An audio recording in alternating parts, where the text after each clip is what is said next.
السلام عليكم ورحمة الله وبركاته. إليكم أبرز وأقوى المقابلات التي تنتظرنا في كأس العرب، التي تجمع منتخبات قوية إفريقية وآسيوية في هذه التظاهرة. أول مقابلة يوم الاثنين 1 دجنبر، تونس ضد سوريا على ملعب أحمد بن علي في مدينة الريان، الثانية زوالا بتوقيت تونس، الجزائر والمغرب. مقابلة الجزائر ضد العراق يوم الثلاثاء 9 دجنبر على ملعب خليفة الدولي على الساعة 6 زوالا بتوقيت الجزائر، المغرب وتونس.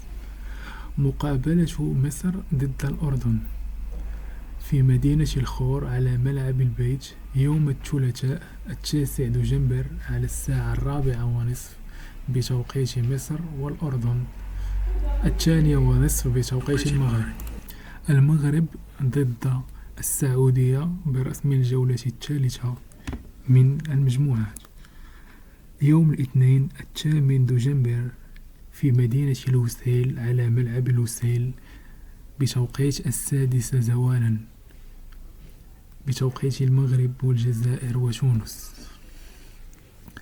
مصر ضد الكويت يوم الثلاثاء 2 دجنبر على ملعب لوسيل، 4:30 بتوقيت مصر، 2:30 بتوقيت المغرب والجزائر وتونس.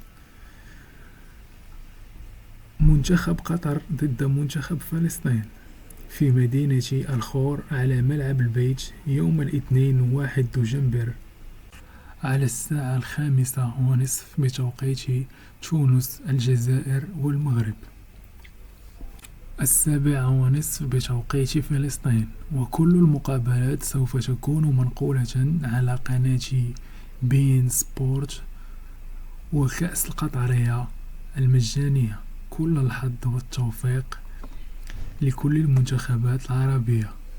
المرجو الاشتراك والضغط على زر الإعجاب دعماً لنا لتقديم توقيت المقابلات.